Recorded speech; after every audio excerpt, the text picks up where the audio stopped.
I'm going to do a short video on aging or dating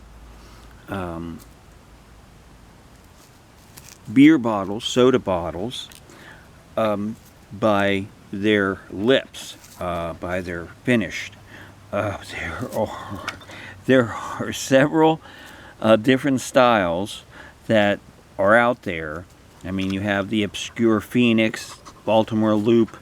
These are just basic blobs and crown tops, and I'm going to show you a way to tell the age between blobs, and of course the crowns are self-explanatory, but I'll show you a few differences in the crowns too.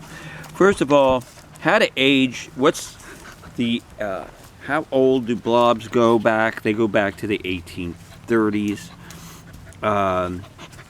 But in beer bottles and in soda bottles, you're looking roughly from 1850s to about 1900. 1910 would be the cutoff for most blob bottles that ended with a blob finish. We're going to start off with the oldest one that I believe I have of this style bottle, and in the American anyway, and then this is this bottle right here. Philip Gill from Lakewood, New Jersey. At this point, this box, this is the oldest of the group, and how you can tell it is old. First of all, it has a diamond under the bottom, so I don't know what that company is. It's a few that use that in the early days, and there's no marking that I can see within that, but the 4 dots are interesting. They're the valve dots. But if you look at the neck, you'll see that this is definitely applied. If you look inside, you'll see like there might be a little glimmer of a wavy line. Well, that's the neck of the bottle.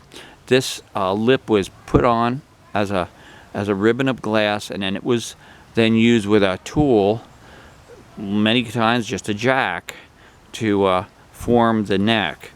Another giveaway is the very back says this bottle not to be sold. This came in around the 1870s, and you will see this typically in this style of beer bottle. So this is the oldest, and this is a applied blob. Now, if you go to a newer blob bottle, you're going to see that it's a little different. Let us use this one as an example.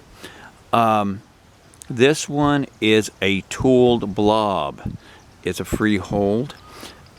This bottle is not to be sold at the bottom. And if you notice, aside from the ball lightning on there, the ball sealer, there isn't any real extension of the neck. It sort of disappears. Well, this tells me that this bottle was tooled. It was used with a special design to put out the glass, pull the glass up, and then form as a blob on there, as opposed to a perfect example of a applied is this English bottle. Now, this bottle is English, a round bottom ginger ale, and it is definitely was an applied blob on there. The English used this style of applying a blob on their necks all the way up until the 1910s to 1915. So they're a little later in still using this style of blob. But that I use this as a good example. You can look and barely see that the neck of the body is right halfway in the middle there. Now you can't see it very well, but that's where the neck ends. The neck ends right about here, right about to the top, right about there, and then the blob is applied. Now, crowns are always tooled, and you can tell that in American bottles anyway, by a good example of this bottle here. This is an early Harrison, New Jersey, nice bottle. Peter Heck, he was very prolific with his stuff. Not to be sold. This bottle's turning pink, so we know it's before 1918. But again, this bottle is been tooled with a special crown top tool. Now, you know, crown tops started in 1893, so from 1893 onward you had mix of crowns and blobs being produced at the same time. This bottle here, this Puritan from Mass, it's like a 10-pin, little crooked, that is a tooled bottle. But at the same token, you're going to have this bottle here, which is a pharmacy, citric of magnesia, from Trenton, New Jersey. Look at it. It is tooled also as a blob. You can see there is no distinction between where the neck starts and the lip begins. It's all tooled in the same manner.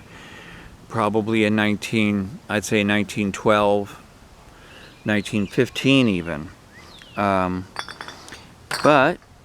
the exception to the rule would be, of course, this English ginger ale, which, as you can see, is definitely applied crown top. England was great for that. Got several examples of it. Here's even a more crude example of that.